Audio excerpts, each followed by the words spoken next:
अनिल भैया, मार लो भोले बाबा का प्रसाद। अनिल भैया, वो हमारी साइकिल तो आ जाएगी ना? वो बाबूजी पूछ रहे थे, आपके भरोसे उस सरकारी स्कीम में इतना पैसा लगाया है ना। अनिल भैया गजब हो गया। इतना हाफ क्यों रहे हो? वो सुखाराम की बैल पीछे पड़ गई है क्या? बैल नहीं, पूरा गांव पीछे पड़ा है। वो सरकारी स्कीम वाले लल्लन और बच्ची पांडे दिल्ली की ठगी निकले। वो सिलाई मशीन, ट्रैक्टर, वो सब छूटा था। सारे पैसे लेके भाग गए। अरे कब सुधरेगा तू अनिल? पहले पूरे घर का पैसा डुबोया, अब पूरे गांव वालों को डुबो दिया। अरे खोपड़ी में दिमाग है, उसको चिल्ला मार के फूंक दिया तूने। हम अपने भाई के बेवकूफी के लिए आप सबसे माफी मांगते हैं। गलती तुम्हारी नहीं, तुम्हारे भाई की है। इस काम के सभी लोग तुम्हें बहुत मानते हैं, जिसकी वजह से पंचों ने पुलिस को नहीं बुलाया। पर तुम्हारे भाई की वजह से जिन लोगों के पैसे डूबे हैं वो तो लौटाने ही पड़ेंगे। तुम्हें 1 साल का वक्त दिया जाता है ताकि तुम पर अधिक दबाव ना पड़े।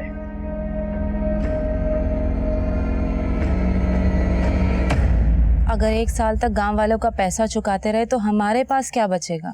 ये बात अपने लाडले देवर से पूछो। अरे मैं कहता हूँ ये झंझटों में पड़ने की क्या जरूरत थी? अरे तो हम क्या जिंदगी भर खेतों में आपकी तरह मजदूरी करते बैठे? भैया आपने तो कभी बड़ा सोचा ही नहीं। अगर दावा सही लग जाता ना तो जिंदगी संवर जाती हमारी। जिंदगी कोई बछड़ा नहीं है जो पैदा होते ही खड़ा हो जाता है। किस्मत और जिंदगी बदलने के लिए मेहनत करनी पड़ती है। भैया मेहनत करने से सिर्फ जरूरतें पूरी होती है, सपने नहीं। चुप रहो, तुम्हारे सपनों के चक्कर में और कितना झेलेंगे हम? अरे तो मत झेलिए ना। अरे अनिल, क्यों डांटते रहते हैं हमेशा उसे? भाइयों के बीच की बात है, तुम चुप रहो।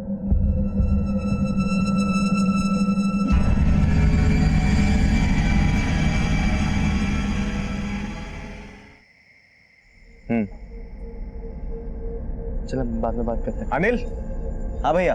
चले? हाँ चले। चला जा।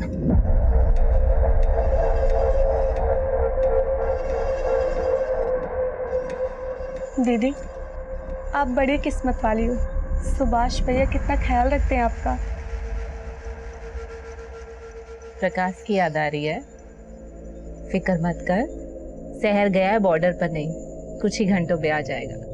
उनके लौट के आने से भी क्या होगा दीदी? वो पास होते तब भी यही लगता है कि कहीं और है वो। उदास क्यों होती है? देखिए सब ठीक हो जाएगा। इन्होंने प्रकाश से बात की है।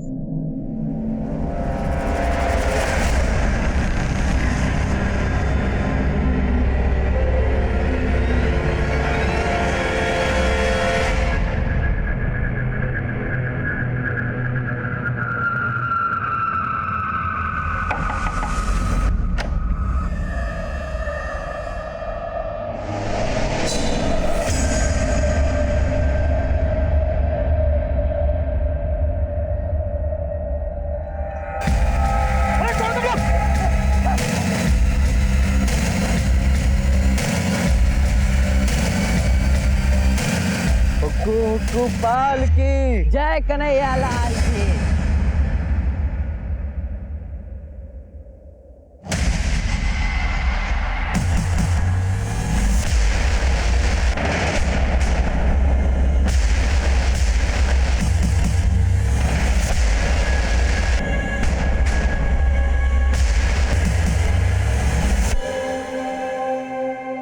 साला तुम में से कोई चिल्लाए ना गोली मार दूंगा।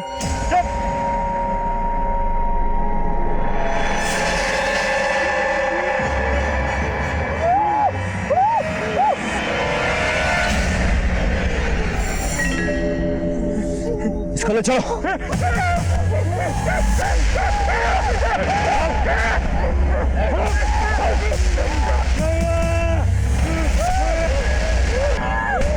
अगर कोई हिला तो गोली मार दूंगा।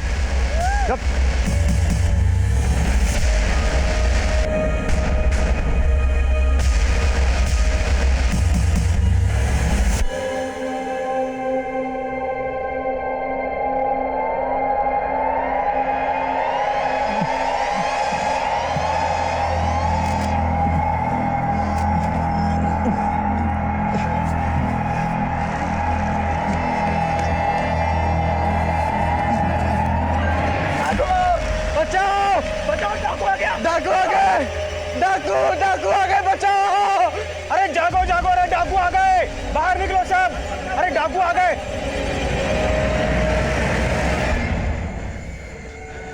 अरे तू उन्हें अकेले कैसे छोड़कर आ गया? कौन थे वो लोग, कहाँ लेके गए इन्हें? अभी हमें कुछ भी नहीं पता। वो बहुत खतरनाक लोग हैं। उनके चेहरे पर कपड़ा था और उनके पास बड़ी बड़ी बंदूकें भी हैं। ऐसा करते हैं, हम सभी मिलकर चलते हैं। आप सभी अपनी अपनी लाठियां लीजिए और मेरे साथ चलिए, और तुम तीनों चलो जगह दिखाने को। चलो चलो जल्दी चलो चलो। हे भगवान।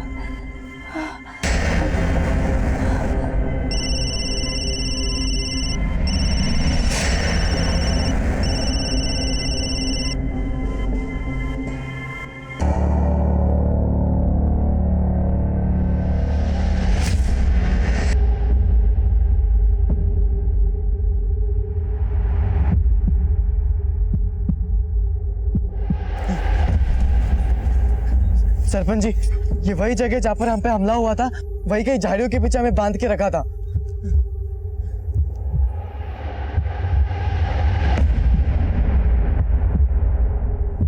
सभी लोग दूर दूर फैल जाइए और जल्दी से सुभाष को ढूंढिए, आसपास के सारे खेतों में, जल्दी। सुभाष, सुभाष भैया, सुभाष, सुभाष,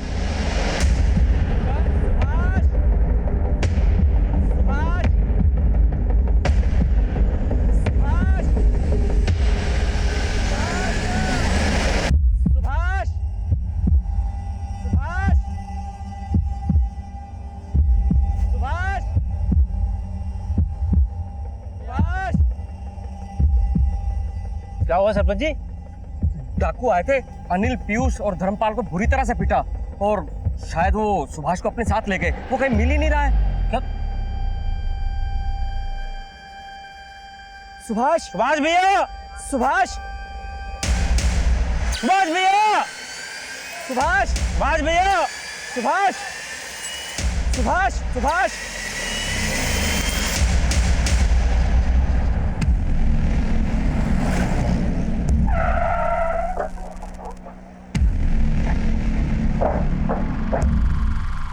साहब, हमारा नाम धर्मपाल है, ट्रांसपोर्ट का काम है हमारा। टेम्पो, ट्रैक्टर ये सब भाड़े पर देते हैं हम। कल रात हिसाब का पैसा लेकर लौट रहे थे तो गमछा पहने 3 लोगों ने हम पर हमला कर दिया, हमें पीटा।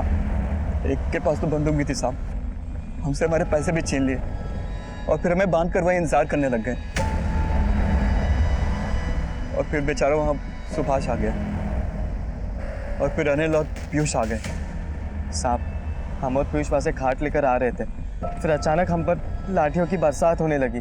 हमें तो पता ही नहीं चल रहा था साहब कि क्या हो रहा है। उन लुटेरों के चेहरे नहीं देखे तुमने, पर उनकी बातें तो सुनी होगी। वो क्या बातें कर रहे थे आपस में? नहीं साहब, आपस में ऐसा कुछ तो बात नहीं कर रहे थे, बस बार बार हमको धमका रहे थे।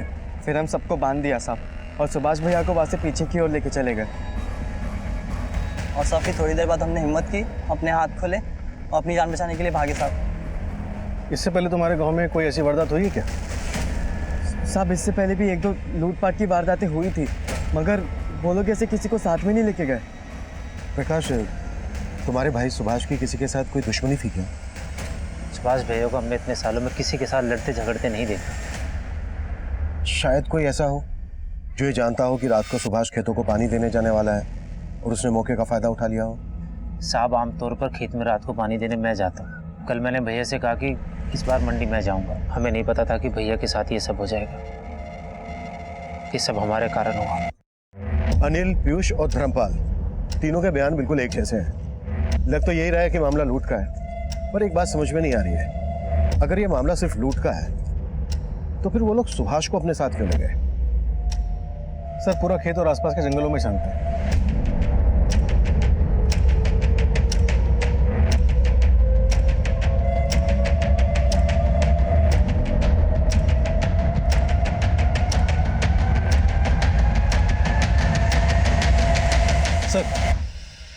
सर, एक लाश मिली है, लेकिन क्या? लेकिन उसका सर गायब है। व्हाट?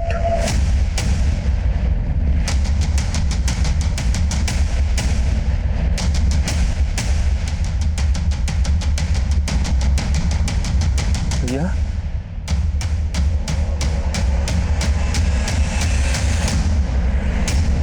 श्रीवास्तव, सिर भी यहीं कहीं आसपास होगा, ढूंढो।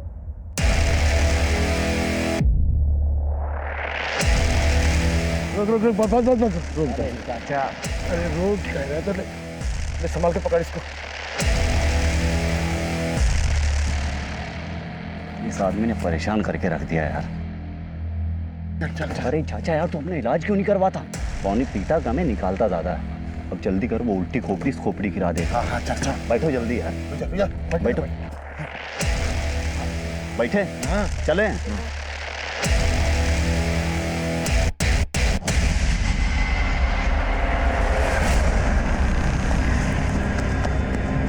भाभी भाभी भाभी भाभी सुभाष भैया की लाश मिली है। भाभी भाभी क्या हो गया? हमने उस इलाके के आसपास का सारा जंगल दोबारा से छान मारा। 15 घंटे चली सर्चिंग के बाद भी सुभाष का सर हमें कहीं नहीं मिला। इस दौरान सुभाष के परिवार के साथ साथ पूरा गांव भी हमारे खिलाफ हो गया। पोस्टमार्टम के लिए वो हमें सुभाष का धड़ सौंपने के लिए तैयार ही नहीं थे।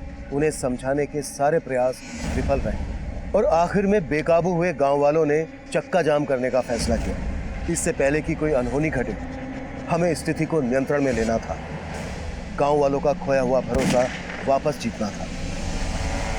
देखिए, हम लोग यहाँ आप लोगों की मदद के लिए ही आए हैं। आप लोग यही चाहते हैं ना कि सुभाष के कातिल पकड़े जाएं? हम भी यही चाहते हैं, लेकिन उसके लिए जरूरी है सुभाष का पोस्टमार्टम होना। मेरे भाई का सर चाहिए मुझे। आपने तो हाथ खड़े कर दिए कि उसका सर नहीं मिला। अगर आप लोगों में से कोई हमारी बात को समझ रहा है तो प्लीज समझाइए इसे। देखो, जितनी देर होगी पोस्टमार्टम रिपोर्ट आने में, उतनी ही देर होगी तुम्हारे भाई को इंसाफ मिलने में।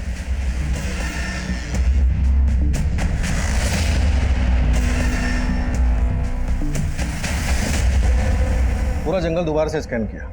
अगर किसी जानवर ने खाया होता तो अब तक मिल जाता। पूरे चांसेस हैं कि लुटेरे सुभाष का सर अपने साथ ले गए होंगे। लेकिन क्यों?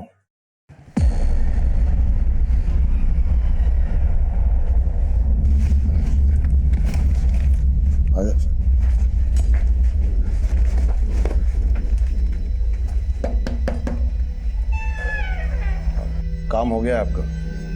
जैसी मांगी थी वैसी खोपड़ी लाए। कातिल सर का क्या करेंगे ये बात समझ में नहीं आ रही है। ये लोग पहले से उस जगह पर घात लगाकर बैठे थे। सबसे पहले इन्होंने धर्मपाल को पकड़ा, उसे पीटा, लूटा और बांध दिया। और फिर वहां सुभाष आया, उसे भी पीटा और बांध दिया गया। और फिर यही सब सुभाष के छोटे भाई अनिल और उसके कजिन पीयूष के साथ हुआ। लेकिन इन चारों को बांधने और पीटने के बाद उन्होंने सिर्फ सुभाष को चुना। उसे घसीट कर ले गए, उसका सर काटा, सर अपने साथ ले गए। ये भी तो हो सकता है कि ये मर्डर करने के इरादे से ही आए हों, लूटे कवरअप को। सर, अक्सर खेतों में पानी छोड़ने के लिए सुभाष का छोटा भाई प्रकाश जाता था, पर उस रात प्रकाश ने सुभाष किया। हो सकता है कि टारगेट प्रकाश रहा हो और सुभाष गलती से मारा गया। ये भी तो हो सकता है कि प्रकाश ने जानबूझकर अपने भाई सुभाष को भेजा ताकि वो मारा जाए। सर, सबसे छोटा भाई अनिल कभी रातों को खेत में नहीं जाता था, लेकिन उस रात गया। एक काम करते हैं श्रीवास्तव, प्रकाश, अनिल, पीयूष और धर्मपाल, इन चारों को फिर से टटोलते हैं। शायद कुछ हाथ लग जाए। हो सकता है मामला घर का ही हो। और पता करो सुभाष और उसके परिवार की गांव में किसी के साथ कोई दुश्मनी तो नहीं थी। सुभाष बहुत ही अच्छा आदमी था, उसकी किसी के साथ कोई दुश्मनी नहीं थी। आप गांव में किसी से भी पूछ सकते हैं, सब यही बताएंगे आपको। जी साहब, सुभाष को इससे पहले कभी किसी से लड़ते झगड़ते नहीं देखा है। और अपने घर के लोगों से? सब वैसे तो तीनों भाइयों में बड़ी अच्छी बनती थी, पर छोटा भाई अनिल थोड़ा बिगड़ा हुआ है। उसकी किसी फर्जी स्कीम के चक्कर में कुछ गांव वालों के पैसे भी अटके हुए थे और गांव वालों का इसके बारे में उसके साथ झगड़ा भी हुआ था और सुभाष ने सबके सामने उसको थप्पड़ भी मारा था।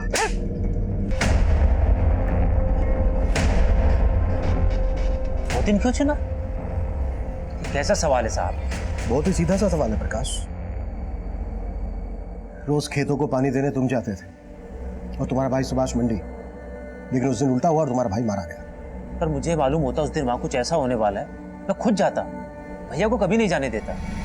सब सुभाष, प्रकाश और अनिल, जहाँ तक हम जानते हैं तीनों भाइयों में बहुत अच्छी बनती थी। सीधे साधे लोग हैं साहब। आप बार बार हमसे वही सवाल क्यों पूछ रहे? साहब, हमने हमारे भैया को खोया है और साहब हमें परेशान करने से अच्छा आप जाके भैया के कातिलों को ढूंढिए। हमें आपको जो कुछ भी बताना था ना, हम आपको सब बता चुके। ठीक से याद कर लो अनिल, क्या वाकई में तुमने हमें सब बता दिया है? जी साहब, सब बता चुके। पूरी पंचायत के सामने तुम्हारे भैया सुभाष ने तुम्हें थप्पड़ मारा था, ये बात तो तुमने हमें बताई नहीं, और ना ही अपनी उस फ्रॉड सरकारी स्कीम के बारे में हमें बताया। साहब अनिल ने जानबूझ के फर्जी स्कीम सबको नहीं बेची थी साहब, और साहब धोखा तो हमारे साथ भी तो हुआ ना साहब।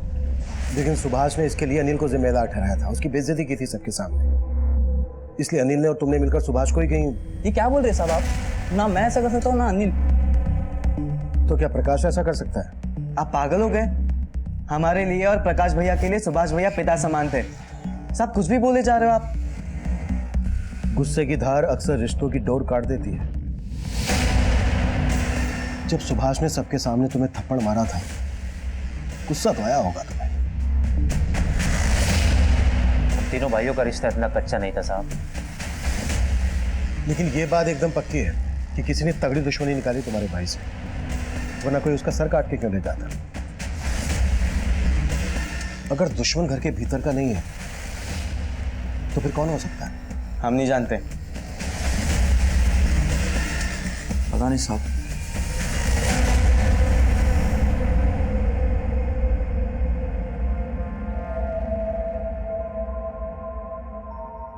तू बस मुन्ने की फिक्र कर, बाकी सब मेरे पे छोड़ दे।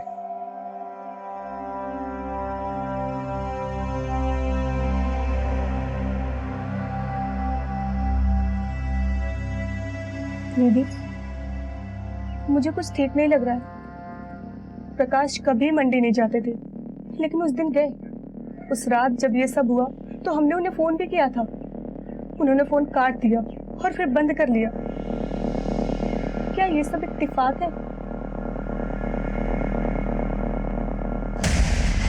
प्रकाश, अनिल, पीयूष, धर्मपाल, सबके सब एक ही बात दोहरा रहे हैं। इनमें से कोई तो है जो कुछ छुपा रहा है। कुंडली निकालो सबकी। सर, जिस तरह से सर काटा गया उससे लगता है किसी पेशेवर का काम है। 3 लोग थे, किसी गैंग से जुड़े हुए हो सकते हैं। शायद सुभाष के किसी दुश्मन ने सुपारी दी हो। पंजरिया गांव के आसपास के हिस्ट्री शीटर्स को खंगालो, खबरियों को लगा दो काम पर। और रिकॉर्ड्स कब तक आ रहे हैं? कल तक आ जाएंगे सर। गुड। मर्डर का मोटिव पता करना होगा। सुभाष को क्यों मरवाया गया और उसके सर के साथ क्या किया गया।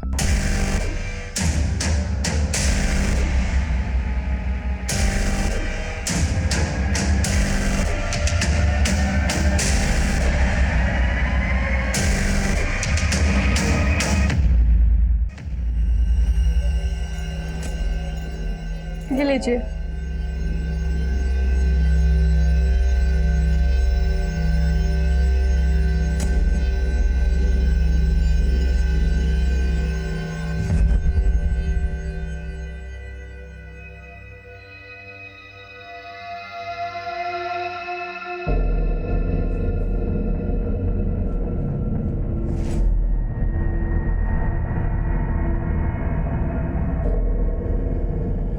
साहब, सुभाष के घर पे तो मातम सा छाया हुआ।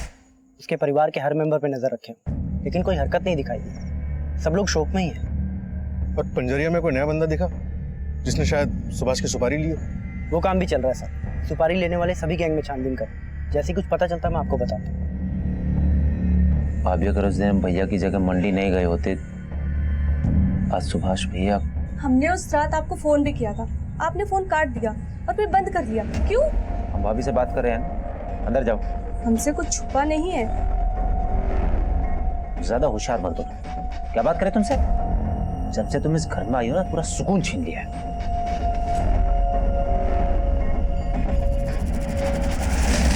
अरे बाहर निकल यार, जब देखो बाथरूम में घुसा रहता है। ये मजा आ गया। मजा आ गया? ऐसा थोड़ी ना होता है। इतनी मेहनत की है, पैसे मिले नहीं है। अरे भतीजे, थोड़ा ठंड रख। तेरे चाचा ने डबल डील की है। एक कटे हुए सर के 2 इनाम मिलने वाले। देर सवेर तो होती रहती है। इधर ज्यादा देर रुकना ठीक नहीं है, खाकी वर्दी वाले कुत्ते सूंघ लेंगे हमें। अरे भतीजे, कहा ना थोड़ी ठंड रख, कुछ नहीं होगा। एक ऐसे ही चाचा भतीजे की जोड़ी देखी थी हमने। दिखने में ऐसा लगता था किसी पागल खाने से भाग कर आए हैं। भतीजे, कितनी बार तुमको बोले हमारे रहते जेब में हाथ मत डाला करो। ए, बजा बजा, बजा। कितना बोलो? 40। सब इतना नहीं है। चाची, कितनी बार बोले हैं घर से निकलो तो छुट्टे रखा करो।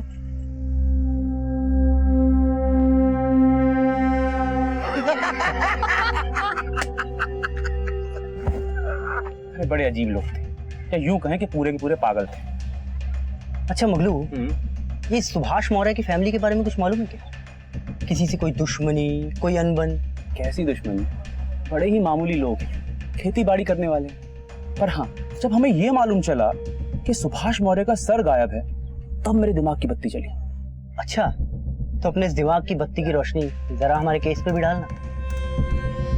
क्या है कि मुझे ये मामला ना दुश्मनी का नहीं लगता। तो हमें लगता है कि ये जादू टोने का मामला है। ये 6 महीने पहले पास के गांव में बिल्कुल ऐसा मामला हुआ था। बस फर्क इतना है कि यहाँ हाथ गायब थे, यहाँ सर गायब है। सर, सुभाष की पोस्टमार्टम रिपोर्ट आ गई है। गला किसी तेज धार वाले हथियार से काटा गया, वो भी एक ही बार में। बॉडी पे गए घाव है, लेकिन मौत गला कटने से हुई है। लेकिन ये सर काट कर ले जाने के पीछे क्या मकसद हो सकता है? सर, ये कोई घरेलू मामला नहीं लग रहा है। खबरी भोला से फोन पे बात हुई थी, वो भी आ ही रहा है। उसका कहना है कि पंजरिया से कुछ 25 किलोमीटर दूर सूरागंज गांव में कुछ इसी तरह की वारदातें घटी थी। कहना है कि कोई जादू टोने वाला मामला है। जादू टोना यानी नरबली दी गई है। लेकिन उस वक्त वहां पर 4 लोग मौजूद थे, उनमें से सिर्फ सुभाष को ही टारगेट क्यों बनाया गया?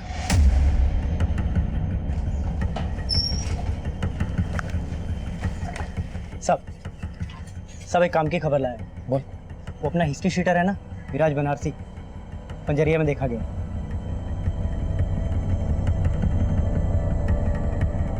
मिराज बनारसी।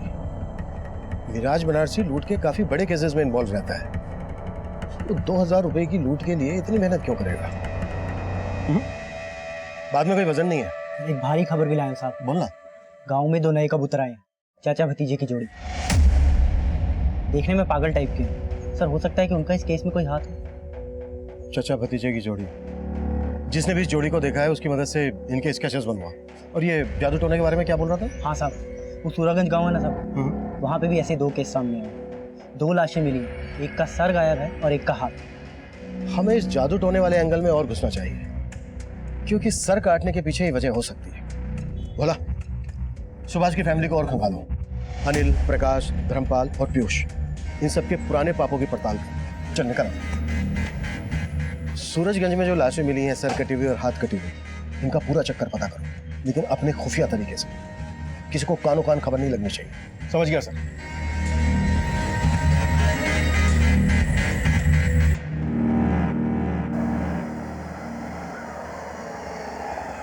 नाम तो हमारा इंद्रजीत है, लेकिन जिंदगी से हारे हुए। राहु केतु किस्मत पे ऐसा डेरा डाल के बैठे हैं कि पूछो नहीं। बहुत उम्मीद लगा के तुम्हारे इस गांव में आए हैं भैया। सुना है कोई जादू टोने वाले बाबा रहते हैं आप में? बाबू सही जगह आए, आओ मेरे साथ। यहाँ एक बाबा सुल्तानपुरी रहते हैं जो रूहानी ताकतों को बस में करना जानते हैं। ऐसा कोई मर्ज नहीं जिसका इलाज ना हो उनके पास में। बोलो तो मैं मीटिंग करा दूं, मगर तुमको मुझे 1000 रुपये देने होंगे। भैया जितना पैसा बोलोगे दे दूंगा, लेकिन मेरा काम जरा पेचीदा है। कर पाएंगे तुम्हारे बाबा? ऐसा कोई काम नहीं जो बाबा के लिए मुश्किल हो। इधर आओ। मुझे नरबली देनी है। नरबली? हाँ, उसी से मेरा बेड़ा पार होगा।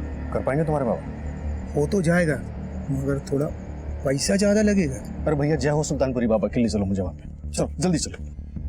तुम्हारी बिगड़ी बन जाएगी। 2 लाख रुपए लेके आओ और अपनी सभी समस्याओं से छुटकारा पाओ। 2 लाख? ठीक है बाबा, मैं अभी जुगाड़ करके लेकर आता हूँ।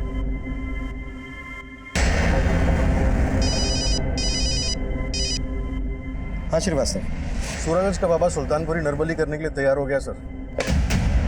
ले आओ इस बाबा को। अब इस पर जादू टोना हम करेंगे हमारे तरीके से। सर,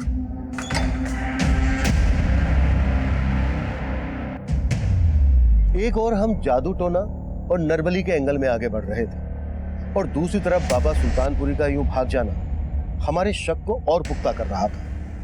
हम हर उस दरवाजे पर दस्तक दे रहे थे जो इस केस का रास्ता खोल सकता था।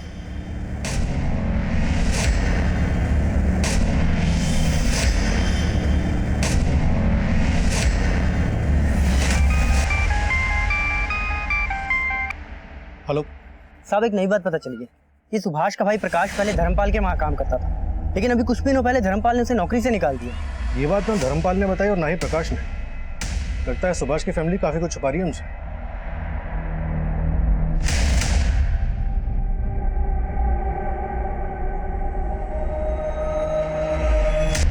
प्रकाश धर्मपाल के लिए काम करता था, ये बात दोनों ने छुपाई हमसे। सर मैंने धर्मपाल के कॉल रिकॉर्ड्स भी चेक किए। पिछले 1 महीने में उसके एक नंबर से 2-3 बार लंबी बातें हुई हैं। फिलहाल ये नंबर स्विच ऑफ है और किसी फेक आईडी पे लिया गया। जाहिर है किसी गलत काम के लिए लिया गया होगा।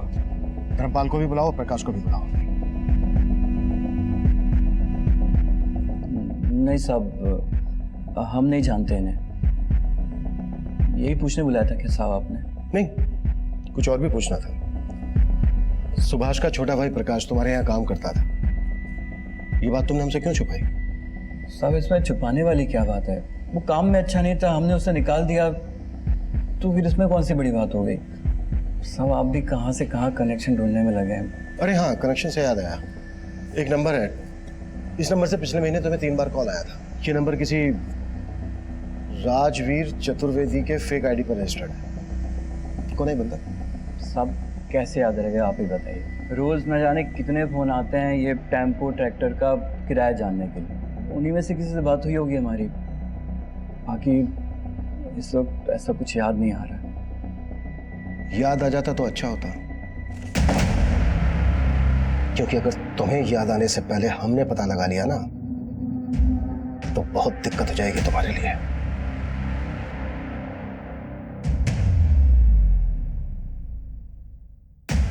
सर हम इन फोटो के बारे में बता चुके हैं, हम इनमें से किसी को नहीं जानते। सर हम धर्मपाल के यहाँ नौकरी करते थे, उसको सही नहीं लगा, उसने हमें निकाल दिया। प्रकाश तुम्हें क्या लगता है ये धर्मपाल मरवा सकता है तुम्हारे भाई को? तुम्हारे भाई की कोई दुश्मनी रही है धर्मपाल के साथ?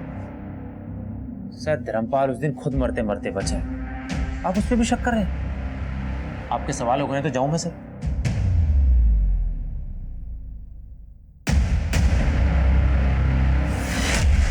सच बोल रहा हूँ भाई, सुभाष ने प्रकाश की शादी उससे बिना पूछे तय कर दी थी।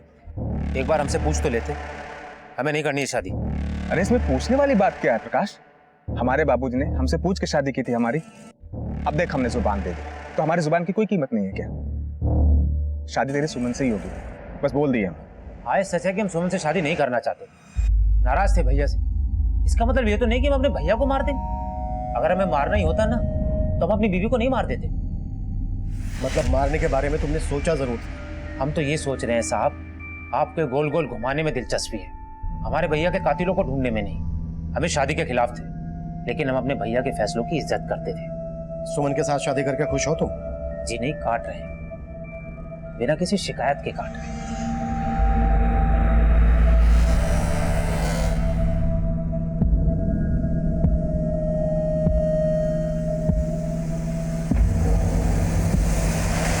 प्रकाश तुम आग से खेल रहे हो, और देखना ये आग तुम्हारे साथ साथ हमारे पूरे घर को जला देगी। सुमन बहुत अच्छी लड़की है, अगर तुम उसका दिल दुखाओगे तो समझो तुमने हमारा और अपनी भाभी का दिल दुखाया है। बाकी तुम्हारी मर्जी।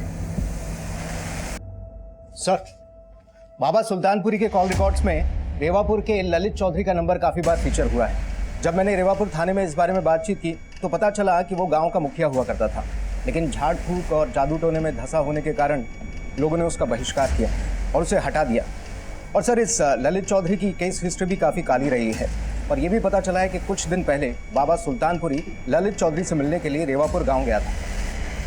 ये मुखिया इस केस की मुख्य कड़ी बन सकता है। उठा लो इस ललित चौधरी को। सर। कौन सुभाष और ये कौन बाबा सुल्तानपुरी?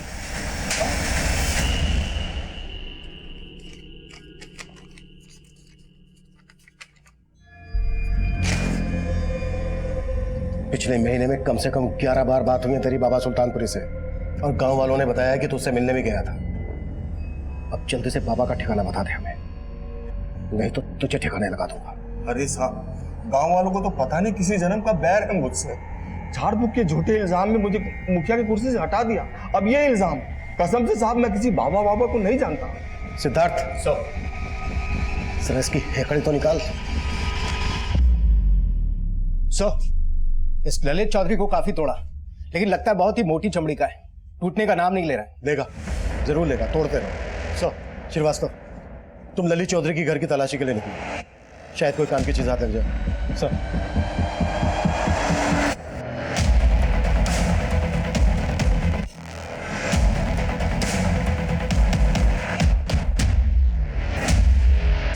आपने बिल्कुल सही सुना है साहब। ये ललित चौधरी झाड़ फूक में बहुत माहिर है। कई बाबाओं से ताल्लुक है इसके, और कई बार तो रात में अपने खेत में जाके पता नहीं कौन सी काली विद्याएं आजमाता है। ये ललित चौधरी का खेत कहाँ पर है?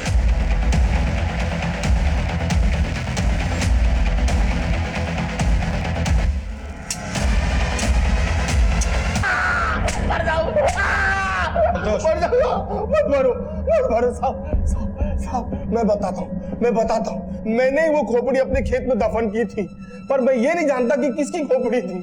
मुझे तो बस बाबा गुलफाम आजाद ने ये कहा था, एक खोपड़ी का बंदोबस्त करो। अब ये नया बाबा कहाँ से आ गया? बाबा गुलफाम आजाद दिल्ली में रहते हैं, काली विधाओं में माहिर हैं, उन्हें किसी काम के लिए ये खोपड़ी चाहिए थी। बस ये बात मैंने बाबा सुल्तानपुरी को बताई, उन्होंने खोपड़ी लाके दी। बस साहब, इसके अलावा मुझे कुछ नहीं मालूम साहब। पूरे चांसेस हैं कि ये खोपड़ी सुभाष की ही है। फिर भी कंफर्मेशन के लिए डीएनए टेस्ट करवाओ और दिल्ली वाले बाबा गुलफाम आजाद से भी जाकर मिलो। Yes sir.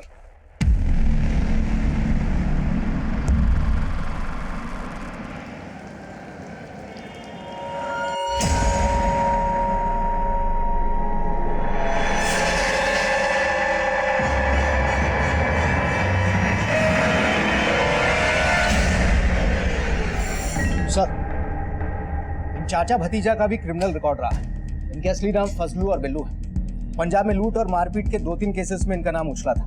कुछ टाइम अंदर भी थे। सुभाष की मौत के आसपास फजलू और बिल्लू पंजरिया में देखे जाते हैं।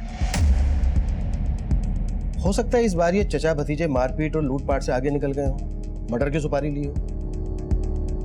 हिस्ट्री शीटर मिराज बनारसी भी इसी दौरान देखा जाता है।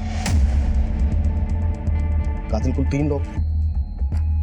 अगर देखा जाए तो कड़ियां जुड़ तो रही हैं, लेकिन कई सवाल भी खड़े कर रही हैं। अगर हम ये मानकर चलें कि इन चाचा भतीजे ने बाबा सुल्तानपुरी को इंसान की खोपड़ी सप्लाई करने के लिए सुभाष का सर कलम किया, तो सवाल ये उठता है कि सुभाष ही क्यों, अनिल, पीयूष और धर्मपाल क्यों नहीं?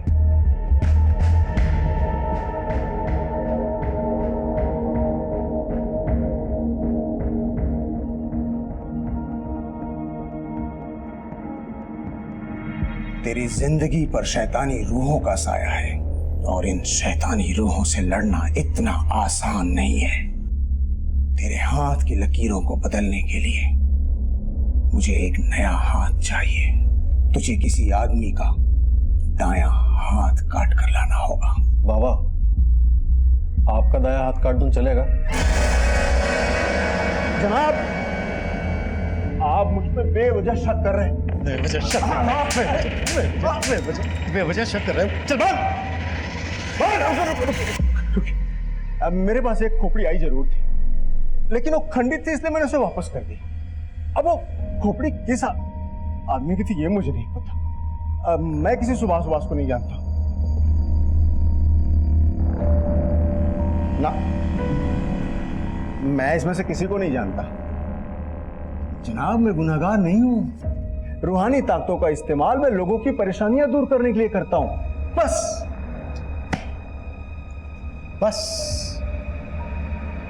अब खुद की दूर करने के लिए करना, क्योंकि जेल में तुझ पर बहुत सी परेशानी आने वाली है।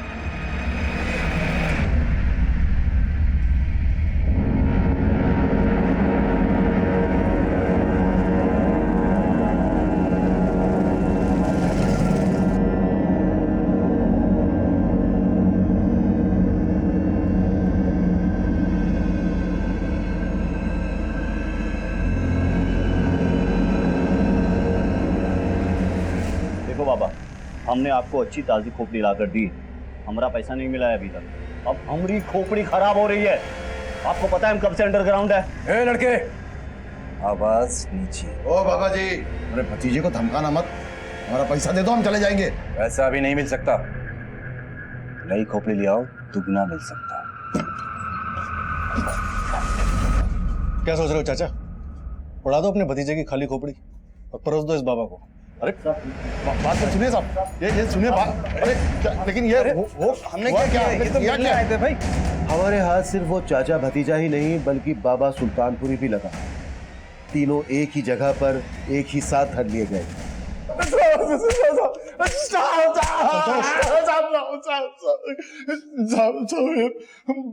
बाबा सुल्तानपुरी बहुत उल्टी खोपड़ी है साहब।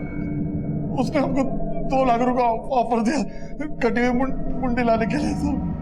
साहब मुझे ललित चौधरी ने 5 लाख रुपए देने का वादा किया था।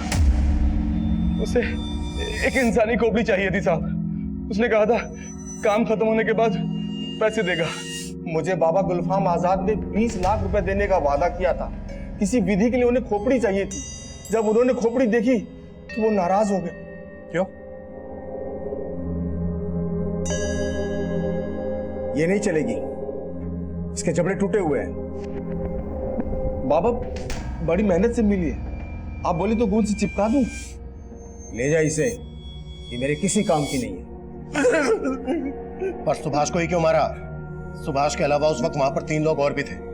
सुभाष को ही क्यों टारगेट बनाया गया? साहब ये चुनाव मिराज बनारसी ने किया है, मर्डर भी उसी ने किया साहब, हमने नहीं किया। एक मिनट, ये मिराज कहाँ से आ गया बीच में? खोपड़ी की डील तो बाबा सुल्तानपुरी से हुई थी ना तुम्हारी? साहब वो हमें डबल डील मिला था साहब। कैसी डबल डील? देखो हमको किसी को टपकाने का काम मिला हुआ है, लेकिन काम बहुत फैला हुआ है, हमसे अकेले होगा नहीं। देखो मिराज भाई, हम लोगों ने आज तक कहीं फुल मर्डर नहीं किया है और ना ही करना चाहते हैं। क्यों भतीजे? सही कहा चाचा। पहले पूरी बात तो सुनो।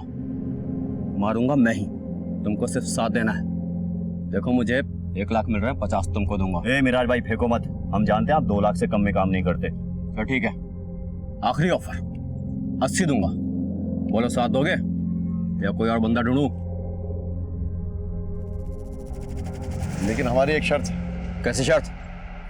मतलब हमको मुनाफा डबल मिलेगा साहब, किसी को मारना भी नहीं पड़ेगा और मुंडी भी मिल जाएगी, जिसकी हमें वो सुल्तान बाबा 2 लाख रुपए देने वाला था। और बनारसी 80,000 देगा। मुंडी काटनी है? मुंडी का क्या करोगे तुम? दरवाजे में लटकाएंगे। आपको क्या करना है मिराज भाई? पेट में छुरा मारने वाले हो, गर्दन में मार देना। फिर ठीक है, मुंडी तेरे को गिफ्ट किया। साहब वादे के मुताबिक मिराज ने तो 80,000 दे दिए, लेकिन बाबा सुल्तानपुरी से पैसे नहीं मिले। मुझे भी नहीं मिले साहब, ललित चौधरी ने दिए ही नहीं मुझे पैसे। मुझे भी नहीं मिली। बाबा गुलफाम को खोपड़ी में दरार जो दिख गई। मतलब मिराज को सुपारी मिली थी सुभाष को मारने की, ये सही है? हाँ किसने दी थी? ये तो मेरा जाने साहब, हम आम खाते पेड़ नहीं गिरते साहब। सच कह रहे साहब, सच कह रहे।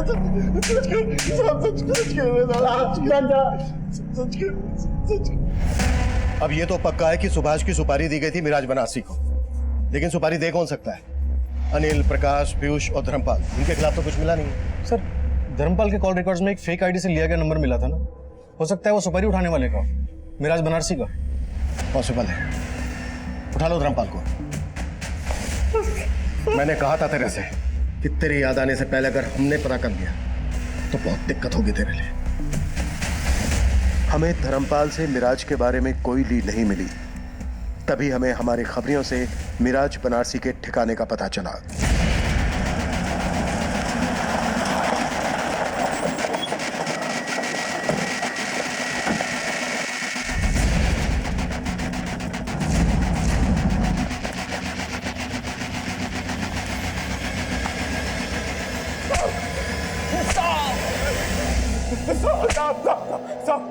साहब और मत मारना साहब। चल हो जा शुरू। सुभाष को मारने की सुपारी मुझे धर्मपाल ने दी थी साहब। उस रात को जो वो सब प्लान के मुताबिक हुआ ताकि धर्मपाल पे किसी को शक न जाए साहब, लेकिन एक गड़बड़ हो गई जो हमने सोची भी नहीं थी।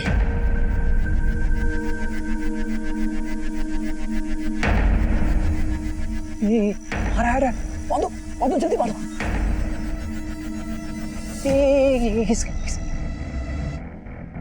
अरे ये तो सुभाष है यार, उसका बड़ा भाई। क्या करें?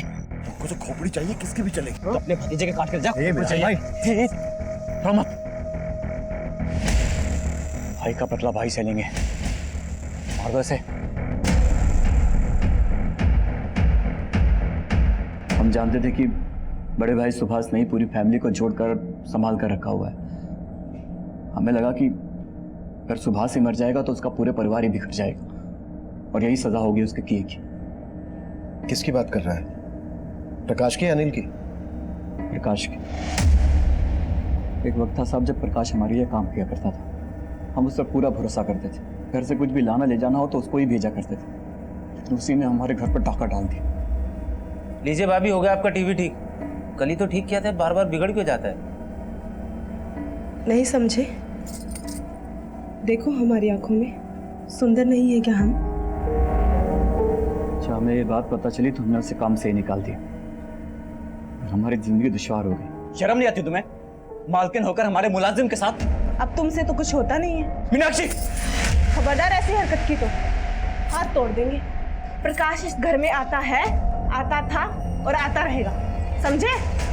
मीनाक्षी तो बेशरम है, लेकिन प्रकाश को तो समझना चाहिए था। अपनी बीवी को धोखा दे रहा था। मेरा और उसका दोनों का घर उजाड़ रहा था वो। अब हमने उसको समझाने की बहुत कोशिश की, लेकिन वो फिर भी हमारे घर पर आता रहा। तो हमने तय कर लिया कि प्रकाश को हमारी बेइज्जती की कीमत चुकानी पड़ेगी। हमने मिराज बनारसी को उसको सुपारी दे दी और प्रकाश की किस्मत, उस रात उसकी जगह उसका भाई सुभाष आ गया। लेकिन अच्छा ही हुआ साहब, प्रकाश मर जाता तो छुटकारा मिल जाता उसे। वो पूरी जिंदगी मेरी तरह तड़पेगा, अपनी गलती पर रोएगा। यही चाहिए था मुझे, यही चाहिए था साहब।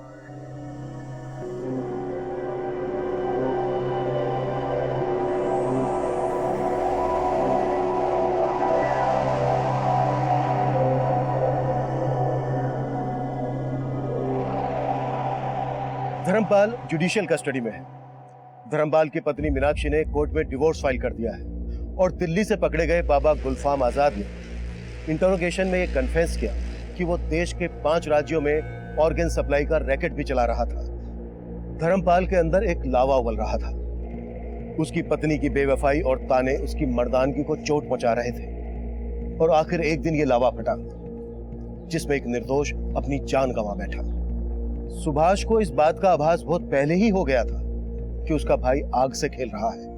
उसने होने वाले जुर्म की दस्तक महसूस की थी और सबको चेताया भी था, पर अफसोस इत्तेफाक के रचे इस खेल ने सुभाष को इस जुर्म का शिकार बना दिया। इस केस में एक और पहलू सामने आया जो हमारे समाज का बहुत बड़ा दुश्मन है। झाड़ फूंक, मैली विद्या, जादू टोने, अंधश्रद्धा। अक्सर ये टोटके डर के साए में पनपते हैं और ढोंगी पाखंडी बाबा इसकी आड़ में फैका कारोबार करते हैं। किसी दूसरे इंसान की बलि देने से आपकी जिंदगी के सारे कष्ट दूर हो जाएंगे। ये बात सुनने में ही कितनी वाहियात और घिनौनी लगती है, लेकिन दुखद सच्चाई यही है कि लोग न सिर्फ इस पर विश्वास करते हैं बल्कि अमल भी करते हैं। हमारा इस केस को दिखाने का मकसद है देश में चल रही ऐसी अमानवीय रीतियों के खिलाफ लोगों को जागरूक करना। दूसरे लोगों की गलतियों से, उनके अनुभवों से सीखना ही समझदारी है। अब मैं सीनियर इंस्पेक्टर अभिमन्यु जिंदल आपसे इजाजत लेता हूं। आपसे फिर मुलाकात होगी एक नए केस के साथ। Crime petrol Dastak. मकसद बताना नहीं, बचाना है।